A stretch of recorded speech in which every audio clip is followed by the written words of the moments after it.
If someone had told me a year ago that I'd be standing in my tiny apartment bathroom, pulse hammering like a trapped bird with my best friend on the other side of a fogged-up glass shower door, I would have laughed so hard I'd have choked on my own disbelief. The idea would have sounded like some fever dream fanfic, the kind you scroll past at 2 a.m. when loneliness has you in a chokehold. But now, replaying every second, I wonder if the breadcrumbs were always scattered along the trail. Little crumbs I'd swept under the rug of denial, hidden behind inside jokes and the kind of silence that only terror can stitch together. Lila and I had been best friends since sophomore year of high school. We met in the back row of Mr. Delgado's chemistry class, both of us staring blankly at a beaker that was supposed to turn blue but stayed stubbornly clear. She'd leaned over, whispered, "If this explodes, I call dibs on the dramatic slow-motion exit." And I'd snorted so loudly the entire class turned. Detention followed, naturally. We spent it drawing cartoon explosions on each other's notebooks and plotting how we'd rule the world if we ever passed a single lab. From that day on, we were a unit. She was the hurricane, loud, fearless, the girl who could talk her way into VIP sections and out of speeding tickets. I was the eye of the storm, quiet, bookish, the one who remembered birthdays and brought extra hair ties. Opposites, sure, but the kind that slot together like puzzle pieces. We built our friendship on midnight diner runs, thrift store adventures, and endless voice notes that started with, "You will not believe." Somewhere between karaoke nights where she dragged me on stage and lazy Sundays where I taught her how to make the perfect grilled cheese, the line between best friend and something more started to blur. I told myself it was nothing. Lila was straight, or at least that's what her dating history screamed. She'd cycle through boyfriends the way some people change phone cases. A finance bro who ghosted after 3 dates, a barista who wrote poetry on napkins, a drummer whose band never quite took off. I'd sit cross-legged on her bedroom floor, painting my nails while she recounted every detail, laughing until her eyes watered. I'd nod, smile, offer advice, all while swallowing the ache that bloomed every time she said someone else's name like it was a song. I never said a word. How could I? Our friendship was the one constant in my life, the safe harbor in a sea of uncertainty. Admitting I'd fallen for her would be like tossing a lit match into that harbor and watching everything burn. Besides, she'd never given me a reason to hope. At least, not until the cracks started to show. There were moments, fleeting, electric, that made me question everything. Like the time we went to the beach last spring and she tackled me into the waves, her hands lingering on my waist as we surfaced, laughing, salt water dripping from her lashes. Or the night she fell asleep on my couch after a horror movie marathon, her head on my shoulder, breath warm against my neck. I didn't move for hours, afraid to shatter the moment. We never talked about it.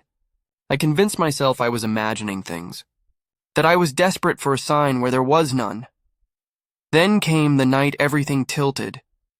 It was a Thursday, unremarkable except for the way the air felt charged, like the city was holding its breath. We'd gone to our usual yoga class, Lila's idea, my reluctant agreement, and ended up giggling through Downward Dog because the instructor kept saying, "Melt your heart," in a voice that sounded like a meditation app on its last battery. Afterward, we grabbed tacos from the truck on the corner and headed back to my place. This was our ritual. She'd kick off her shoes by the door, claim the good throw pillow, and sprawl across my couch like she'd lived there forever. I loved it, even if it made my chest ache in ways I couldn't name. The way she hummed while scrolling through her phone. The way her laughter bounced off the walls and filled every empty corner of my apartment. We put on a rom-com, mostly as background noise, talking over the dialogue like we always did.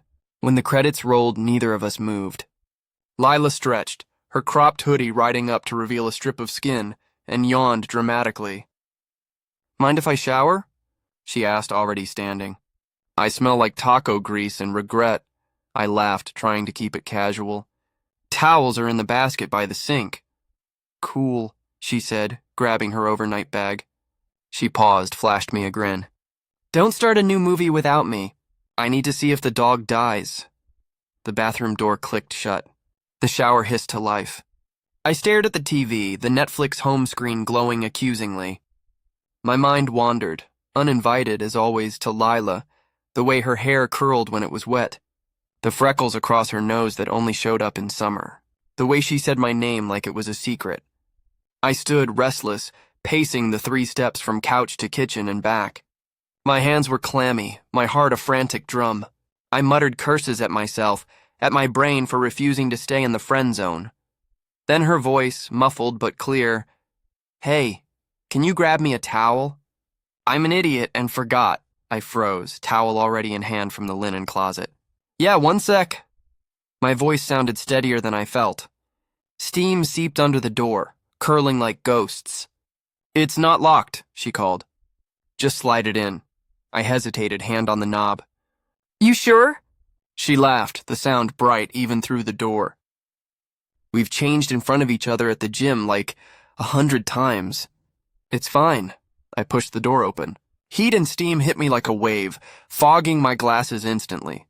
The bathroom was a haze of white, the mirror a useless blur.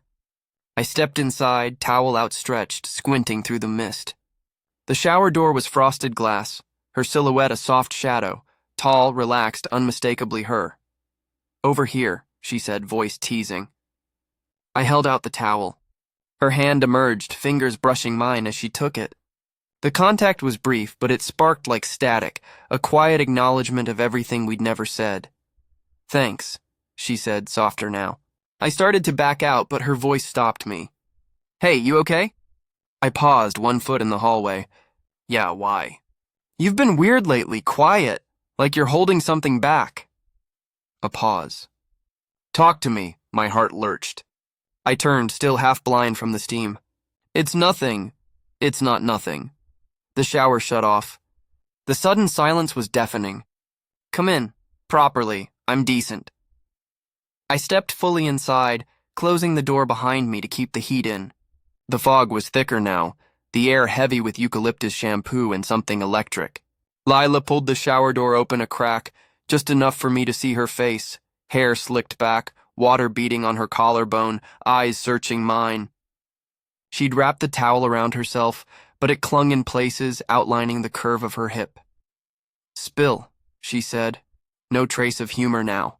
"What's going on with you?" I swallowed, my throat dry despite the humidity. I don't know how to say it. Try." Her voice was gentle, but there was steel beneath it. "We don't do secrets, remember?" I laughed, a brittle sound. "This is different." "Different how?" I looked at her, really looked. The way her brows drew together when she was worried. The way she yaw her lip when she was thinking. The way she was looking at me now like she already knew and was waiting for me to catch up. "I'm in love with you," I said, the words tumbling out before I could stop them. "I have been for a while. And I didn't say anything because I was terrified it would ruin us. You're my best friend, Lila. You're everything." The silence that followed was excruciating. I braced for the worst. Awkward laughter, a gentle letdown, the slow fade of our friendship. But she didn't laugh. "She didn't look away." "Idiot," she said softly. "Why didn't you tell me?" "I thought you were straight," she snorted, stepping out of the shower, towel clutched to her chest. "I thought I was too, until recently." She was close now, close enough that I could see the water droplets on her eyelashes. "I've been thinking about you, a lot. Like, can't get you out of my head a lot. And I didn't know what to do with it. My brain short-circuited." "You, what?" "I don't have it all figured out," she said, voice steady despite the flush on her cheeks. "But I know I hate when you pull away. I know I miss you when you're not around. And I know that when you handed me that towel just now, I wanted to pull you in here with me." I stared at her, mouth open. "Lila, I'm not saying I have a 5-year plan," she continued, stepping closer. "I'm saying I want to try with you. If you want to." The air between us crackled. She reached out, her fingers brushing mine, tentative, asking permission. I nodded, unable to speak. Her hand was warm, slick from the shower, and it grounded me even as my heart tried to launch itself into orbit. "I'm scared too," she whispered. "But I'd rather be scared with you than safe without you." I laughed, a watery sound. "You're such a sap," "Shut up," she said, but she was smiling. Then slowly, deliberately, she leaned in. Her lips brushed mine. Soft, hesitant, tasting of mint toothpaste and possibility. I kissed her back, my hands finding her waist, the towel the only barrier between us. The world narrowed to the heat of her mouth, the hitch of her breath, the way she sighed my name like a prayer. When we pulled apart, foreheads touching, she laughed shakily. "So that happened." "Yeah," I said, grinning like an idiot. "It did." She stepped back, adjusting her towel with a mock-serious expression. "I still need to dry my hair. But after that, we're finishing that movie. And then we're talking. Like actual talking. No more hiding. Deal," I said. My voice was steady now, the weight of years lifting off my chest. She started to turn, then paused. "Hey, for..." She started to turn, then paused. "Hey, for the record, I'm glad you said something, even if it took a forgotten towel to get us here." I rolled my eyes, but I was smiling. "Get out of my bathroom, you menace," she laughed, the sound bright and free, and disappeared into the steam. I stood there for a long moment, the tile cold under my feet, the air warm around me, my heart full to bursting. Outside, the city hummed on, oblivious. Inside, everything had changed. And for the first time in a long time, I wasn't afraid of what came next. I opened my mouth, then closed it again. My thoughts were a tangle, ricocheting off one another, none sharp enough to voice. And yet beneath the storm in my skull, my body felt oddly still. Not loose, not easy, but moored to Elias. To the way he hadn't flinched when I'd let the truth slip. To the way he'd simply stayed. He hadn't recoiled. He hadn't laughed or looked away. He'd tilted his head, listened, and then, quietly, deliberately, reached for my hand. "Are you all right?" His voice was low, careful, like he was afraid the question itself might bruise me. I nodded too fast. My throat felt lined with sand. "Yeah," I croaked. "I think." Elias's mouth curved. Not quite a smile, more like relief wearing a disguise. "I didn't mean to corner you," he said. "I just needed to know if I was alone in this." "You're not," I said, steadier now. "You're really not." He exhaled, raking a hand through his dark hair, still damp from the rain outside. We were in my apartment's tiny bathroom, mirror fogged, air thick with steam from the shower we'd both pretended to need after getting caught in the downpour. The world beyond the door felt muffled, irrelevant. After a beat, I asked, "What happens now?" Elias stepped closer, slow enough that I could have moved away. I didn't. He brushed a raindrop from my collarbone, the touch so light it barely registered, until it did, sending a shiver straight through me. "I don't know," he admitted. "I've been circling this for months. Scared shitless. Tonight, seeing you soaked and laughing and real. I couldn't keep pretending I didn't want..." He stopped, cheeks flushing. "I thought you were straight." I barked a soft laugh. "Yeah, so did I." He smiled then, crooked and uncertain. "Maybe I still am, for everyone else. But not for you. Not after this." My breath hitched. He wasn't tossing the words around like confetti. He meant them. "I've liked you for ages," I said before I could swallow it back. "Didn't say anything because I didn't want to lose you. You thought I'd bolt. A few months ago." "Yeah." He considered that, then shook his head. "I'm not bolting." The way he said it, flat, certain, made something in my chest unclench.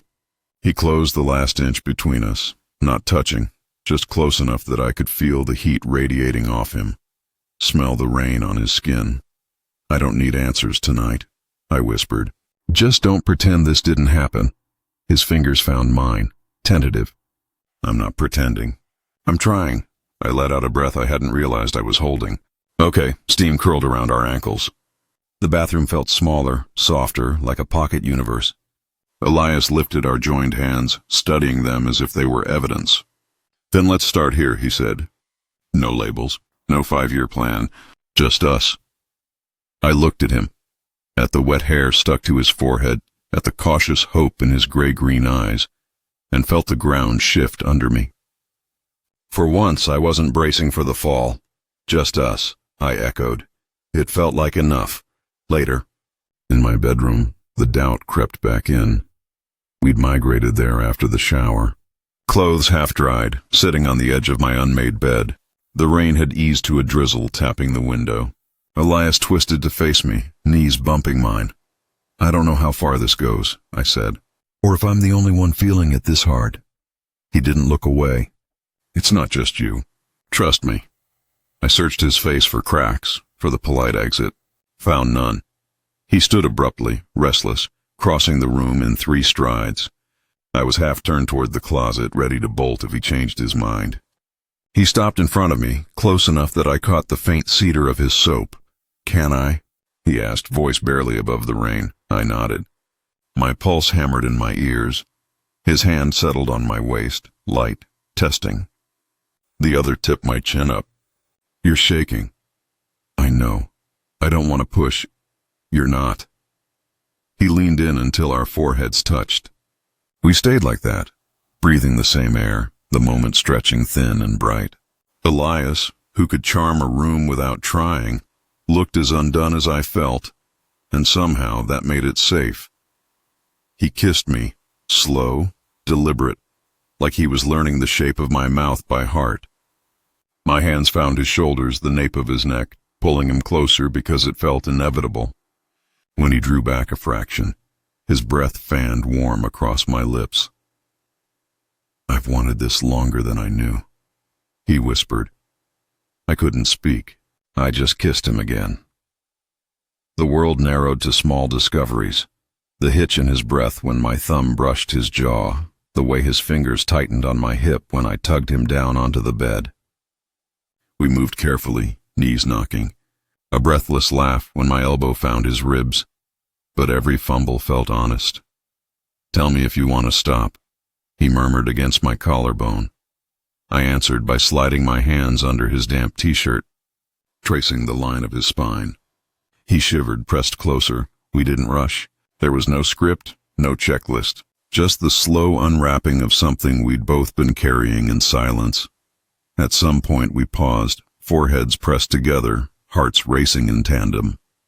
Elias laced our fingers, grip firm. "I'm here," he said. Not letting go, I believed him. Morning arrived soft and gray. Elias's arm was heavy across my waist, his breath steady against my neck. I lay still, memorizing the weight of him, the way sunlight striped the blinds across his shoulder. He stirred, lips brushing my skin. "You awake?" "Yeah," he hummed, nuzzling closer. "Good. Wasn't sure this part was real." I smiled into the pillow. "It's real. We didn't leap into declarations over coffee. No labels, no timelines. Just Elias in my kitchen, shirtless, hair a mess, pouring cereal like he belonged there." He caught me staring and grinned. Shy, lopsided, new. The weeks that followed were quiet negotiations. He hesitated before holding my hand in the hallway, then did it anyway. I worried he'd wake up regretting everything. He'd roll over, kiss the back of my neck, and stay. We kept it private. Not out of shame, but because it was ours, fragile, forming. There were awkward moments. The first time he reached for me in front of the open fridge and froze, unsure. The night I asked if he wanted to tell his sister, and he went quiet for a long minute before saying, "Not yet. Let me figure out how to say it without sounding insane." But he never pulled away. If anything, he leaned harder, crashing at my place 4 nights a week. Stealing kisses in the stairwell, murmuring, "I still don't know what this is." But it fits when the city was asleep. Sometimes love doesn't announce itself with trumpets.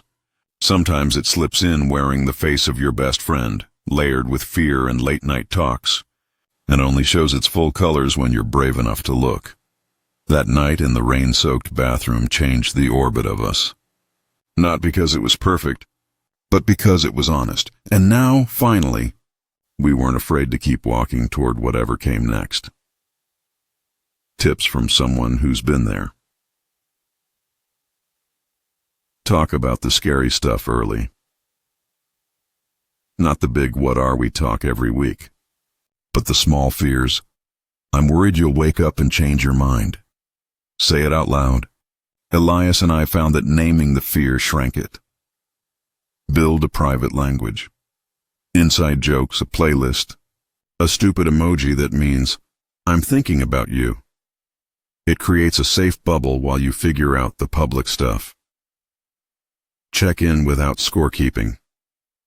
Once a month, ask, how's this feeling for you? Not, are we okay? That loads the question. Just curiosity. Let friends in slowly. We told one person each, my sister, his co-worker, who already suspected. Their calm about time reactions were gold. Start with the safe ones. Expect weird days. Some mornings Elias would stare at the ceiling like he'd forgotten who he was. I'd panic. Then he'd roll over and say, still here. Just processing. Give each other grace. Touch is a compass. When words fail, a hand on the small of the back, a thumb tracing knuckles, it recenters you. Use it. Celebrate the mundane. The first time he left a toothbrush, we took a selfie with it like idiots. Mark the tiny milestones. They're the glue. You've already done the hardest part, choosing honesty over safety.